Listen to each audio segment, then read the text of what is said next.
La ville affronte l'une des pires crises économiques et immobilières de son histoire. Une situation si grave que même les classes moyennes sont touchées. Résultat, d'anciens quartiers plutôt aisés transformés en ghettos en seulement quelques mois. Pour mesurer le phénomène, direction les bureaux du shérif dans cet immeuble du centre-ville. Ces petits papiers jaunes, des avis d'expulsion qui envahissent le bureau du shérif David Rove. Derrière chaque nom, un drame humain. Un citoyen qui s'est fait piéger par ces fameux crédits dont le taux augmentait chaque mois. On va faire entre 15 et 20 maisons aujourd'hui. Et c'est tous les jours comme ça? Ouais, presque toujours. Et pour ce sale boulot, le shérif David Rove et ses adjoints ont recours à certaines armes bien particulières, comme de l'insecticide. Quand vous entrez dans une maison, vous pouvez voir des puces sauter dans tous les sens. Alors on met ce produit pour ne pas se faire piquer. Du spray contre la vermine, mais pas seulement. Dans cette guerre aux mauvais payeurs, les représentants de l'État n'hésitent pas à sortir les gros calibres. On prend ça juste au cas où on rencontre des chiens ou tout ce qui pourrait mordre. On ne sait jamais, on peut toujours avoir besoin d'une grosse artillerie. On y va. Ce matin, David Rove et son adjoint ont plusieurs expulsions à réaliser dans un quartier du sud de la ville. Direction Slavic Village, une banlieue typique de la middle class américaine en pleine déchéance. Une classe moyenne qui paye cash, des années de vie à crédit. Une maison sur 10 a déjà été saisie ici. Portes et fenêtres murées pour empêcher les squats et le vandalisme. C'est cette maison juste là avec une citrouille devant la porte. Le shérif a fait venir un camion de déménagement sur place. Il a aussi convoqué un serrurier. Ils sont en force et pourtant, comme à chaque intervention, c'est la montée d'adrénaline. Bureau du shérif.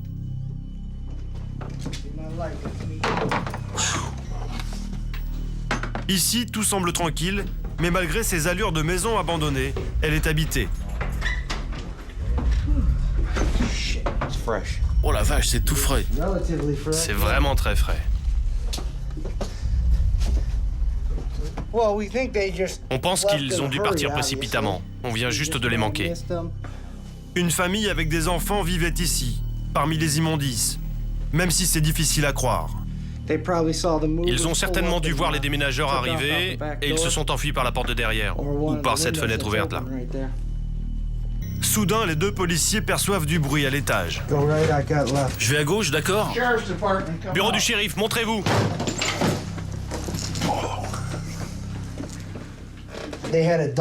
Ils avaient des chiens ici, regardez comme ils les traitent. En fait, le bruit vient de la porte d'à côté. On dirait qu'il y a de l'eau qui coule. Elle est verrouillée. Ils ont le serrurier sous la main, alors aucune hésitation. Police, ouvrez!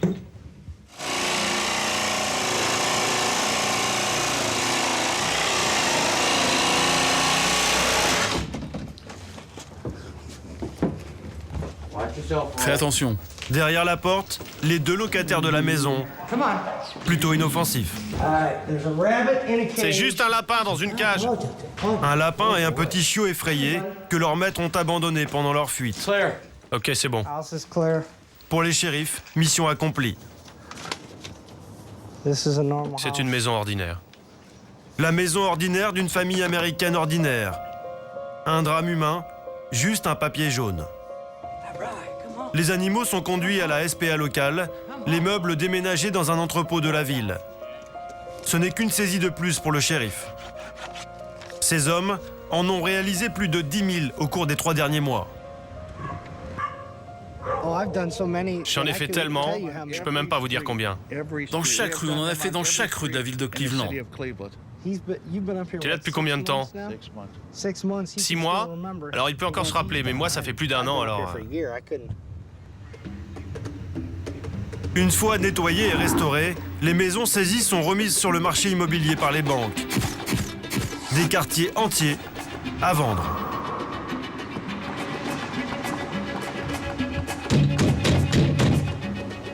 Il arrive parfois au shérif de croiser d'anciens propriétaires qu'il a expulsés. Ils n'ont pas changé de quartier, mais seulement de statut social. Désormais, ce sont des sans-abri. Aucun quartier n'est épargné, même les plus chics de la ville, comme Cleveland Heights.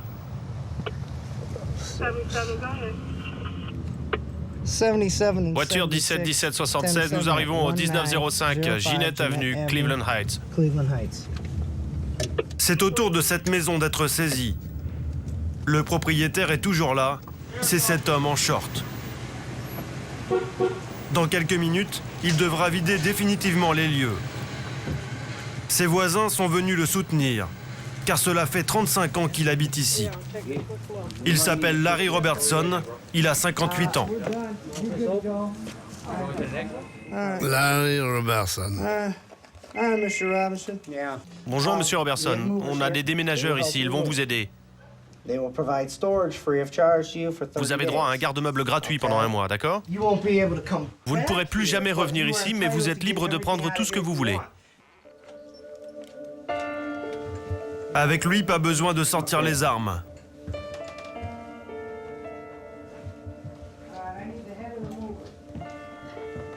Vous êtes en colère ou vous êtes triste? Triste, oui. J'ai tout bricolé de la cave au grenier, là. Ouais. L'histoire de Larry, c'est celle d'un cauchemar américain. J'ai vécu une période très dure, ouais. Et j'ai même pas eu assez d'argent pour soigner mes dents. Vous allez voir les photos. Ma mère en est bouleversée. Elle a dépensé des milliers de dollars pour être sûre que ses enfants aient de belles dents. Et venez voir.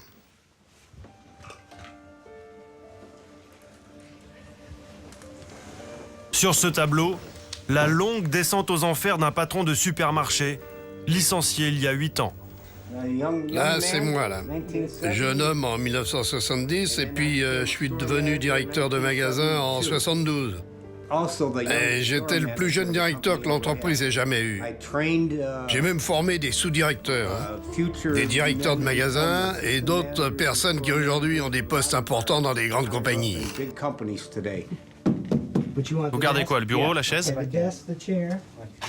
Larry n'a que quelques minutes pour sauver l'essentiel de 35 ans de vie. Tout le reste va être saisi pour rembourser ses dettes. Ces dettes, c'est un emprunt contracté auprès d'une banque peu scrupuleuse après son licenciement. Noyé dans le contrat, rédigé en tout petit, une clause stipule que le taux peut être révisé jusqu'à 12%, 3 fois plus que le taux pratiqué à l'époque.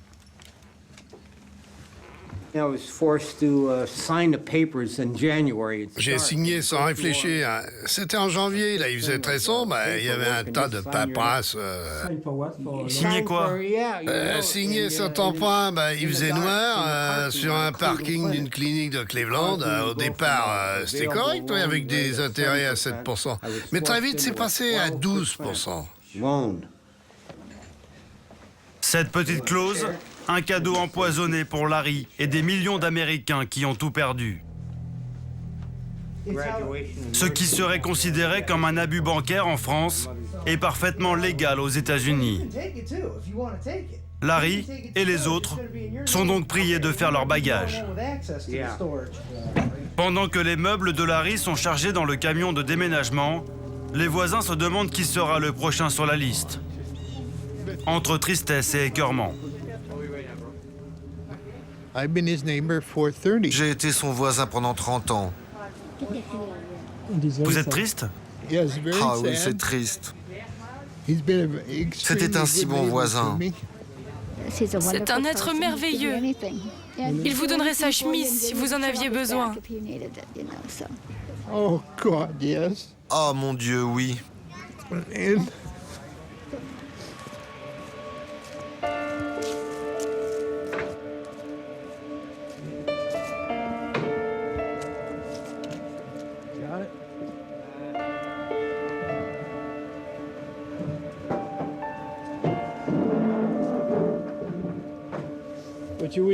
Vous allez revenir les voir? Il est obligé. J'ai encore des affaires à lui dans mon garage. On est avec toi. On espère que tu vas revenir, Larry.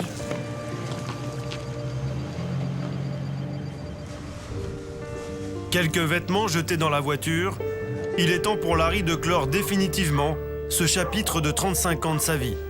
C'est la dernière fois que vous la voyez? Ouais, la dernière fois.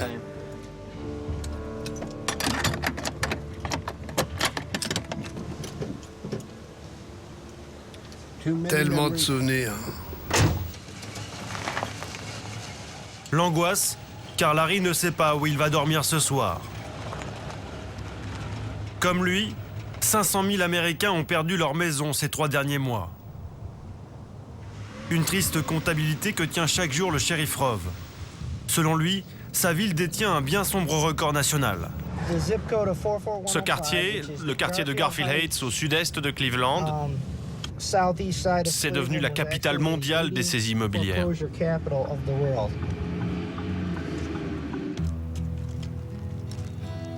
Le lendemain matin, nous retrouvons Larry Robertson sur un parking à quelques kilomètres de son ancienne maison. Cette nuit, pour la première fois de sa vie, il a dormi dans sa voiture. Une honte pour ce vétéran qui s'est toujours efforcé d'être un bon Américain. Personne pour vous aider? Je suis tout seul, là.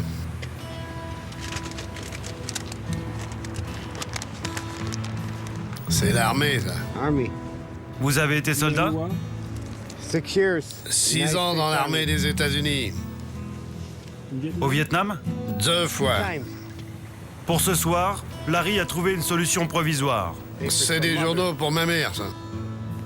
Sa mère habite dans cet immeuble, un foyer pour personnes âgées. Depuis son divorce, c'est l'unique famille qui lui reste. À 58 ans, Larry retourne chez sa mère. Madame Robertson a 90 ans et seulement 30 mètres carrés. Une petite surface que cette infirmière à la retraite accepte de partager avec son fils pour qu'il ne dorme pas dehors ce soir. Il a perdu son boulot, et sa pension, sa sécurité sociale, ses dents, et il ne peut plus aller chez le dentiste maintenant. Très dur. Ce soir, c'est ici qu'il va dormir.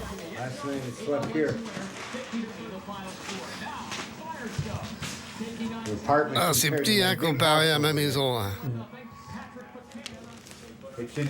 C'est moi qui devrais héberger ma mère, et pas l'inverse. Le problème, c'est que Larry ne pourra pas rester. Car le règlement intérieur de la maison de retraite interdit à sa mère d'héberger quiconque ici, y compris son propre fils. Regarde, maman, tous les jours, il y a des expulsés dans le journal.